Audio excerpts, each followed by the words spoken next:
coming up to 20 to 9, and time to go through the papers one last time, joined by the former editor of the Daily Star, Dawn Neeson, and the broadcast and podcast host, Sean MacDonald. Sean, let's start with you. This is the ongoing, mystery, really, of what has happened to Nicola Bulley. Door cam pictures now showing just an hour before she vanished.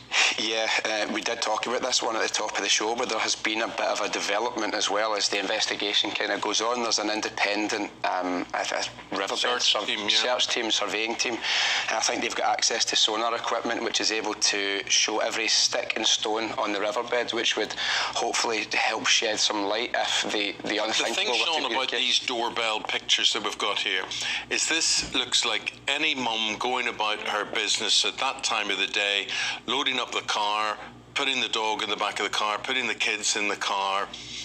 It doesn't look like someone who wasn't intending coming home again. Absolutely, it's casting aspersions on the hypothesis that's been presented by the police that, you know, to say that there's been an accident, she's possibly been swept away. There have been people expressing concern about that as well, because then the public might switch off and think, okay, well, you know, that's it concluded. I think her family and friends have taken the very unusual step of putting out a statement to say that they think the police are maybe missing something. They don't know why they're kind of coming to that conclusion. There's been a lot of sort of conversation as well about sort of people, unwanted speculation, let's say, or people turning up and trying to sort of come to conclusions as to what's happened. Well, you know, if there's a void, people will fill it, and there's another mystery in Surrey, Dawn. Emma Pattison, who's the head teacher of Epsom College. She's been found dead with her husband, George, and her young daughter, Letty. A little 7-year-old, yeah. It's just a tragic story. It happened. Their bodies, 3 bodies were found at 1 a.m. on Sunday morning in the grounds of Epsom College. She had only just started as head teacher of the school. It's a very top private school, and as I said, the 3 bodies were found. Little 7-year-old Letty in the grounds. Police have said it may be an isolated incident with no third party involved, but obviously everybody at the college is shocked. The staff and the students are shocked, and it's just a horrible, sad thing to happen. I mean, I just look at that picture and you do not know what's going on in other people's lives, do you? No, you really don't, Eamonn, and that's the thing. And it's like you look at that as such a happy, lovely picture, but you don't know how people are feeling, what they're going on, and that's why I wanted to do this story as well, because it's like it's 2 incredibly sad stories, and both involving children. And you think of our Nicola's 2 little girls, and the one that, I mean, Isabel, you know, you've got young children yourself, and sort of like one of the little girls went to school with her hair done slightly different. It wasn't how mummy did it, because obviously dad's looking after them now, and it's little details like that bring home the reality of these stories. How do 2 little girls who are going to school just a few hundred metres from where the riverbed is being searched for their mother continue to carry on, and how do the family, you know, look after those girls going forward? I mean, it seems an impossible thing to navigate, and, you know, whatever, I mean, it doesn't look good, whatever has happened, but they need closure, don't they, to be able to move forward? The worst thing about this story is you always hope. Until you get that closure, you will always hope against hope. And I think if you love anybody, you can always imagine what it's like, that they take the dog for a walk, go to, you know, kids playing football. They just never come home. Yeah. It's horrible. Let's go to the front page of the Telegraph.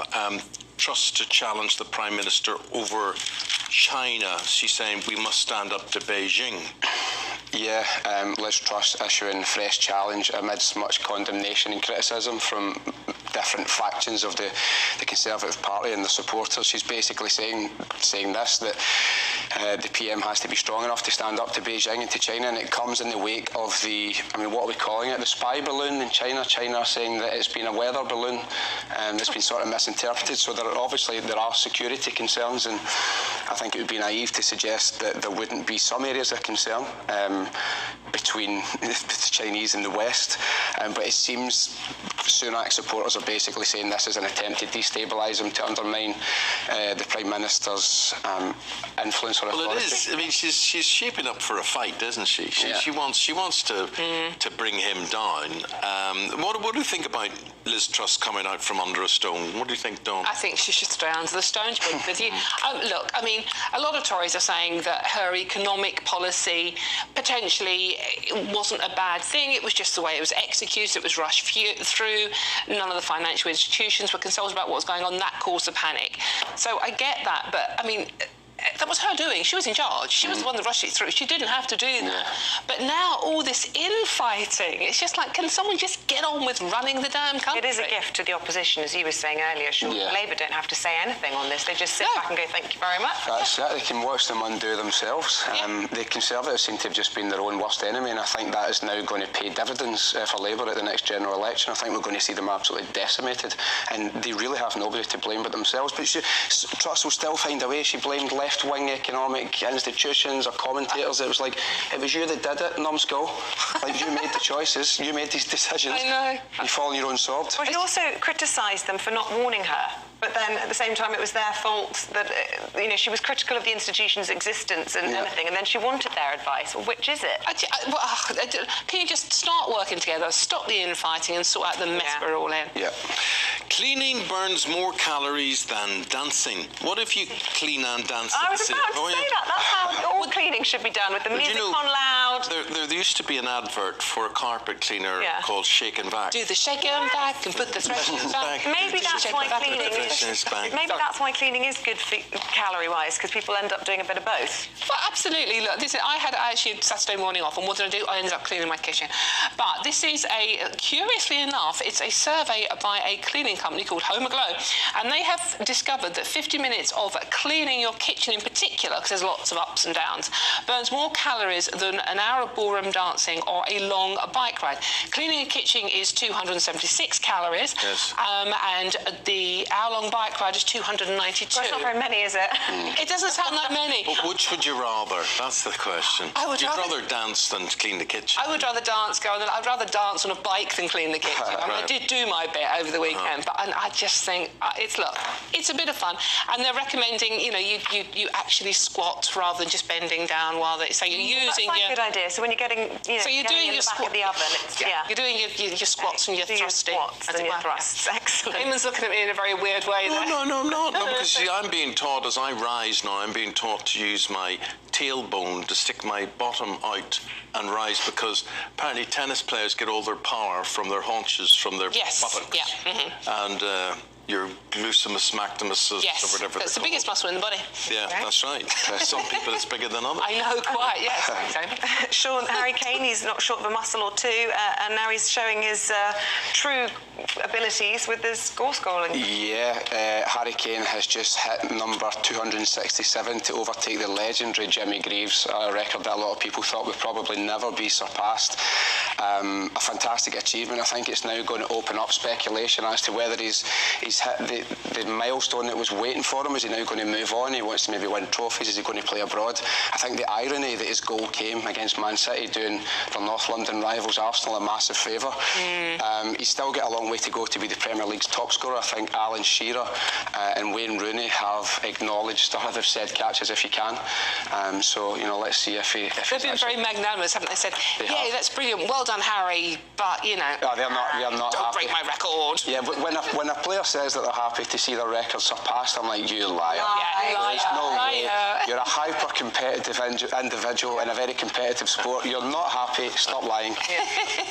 Stop lying. Good point. But he's a bit of a rarity nowadays, like an out-and-out centre forward. He's like a number 9, Roy the Rovers stuff in it. Yeah. I mean, would you take him at United? Yes. Do you think they'll go for him? Yes, I mean, I think Marcus Rashford's absolutely superb, but I don't think he's an out-and-out number 9. He likes to drop deep and link play, doesn't he? Do you think Harry will go? I get the sense that he's very happy where he is. I think... No, he's not very happy where he is. He'll go abroad. He'll go abroad for all the reasons that Sean said there. I think it would be a big ask to go to United. Yeah, I think Manchester United definitely the ascendancy, but he might fancy a fresh challenge. And if you look at Real Madrid, Karim Benzema, he's been there for a long time, obviously just won the Ballon d'Or. He may seek fresh opportunity elsewhere. Football cyclical, isn't it? They might move him on. Real Madrid, they don't stay too hung up on the players. I'd just like to point out that actually, you know, in Premiership goals, top flight goals, Sir Geoff Hurst is still above Harry Kane. West Ham, obviously. There you go. Who was? Sir Geoff Hurst. Oh yeah. Gosh, amazing. Just want to see that list. Yeah, look at the list. It's amazing. Remember all the greats there. Do you remember that one from 1892, Eamonn? Funny enough, Steve Bloomer. No, don't remember that there. But you look at people like Ian Rush there, Tony Cuddy, Jeff Hurst, you're right there, Rooney. Dennis Law. Yeah, the some Law great man. names in there. Legendary.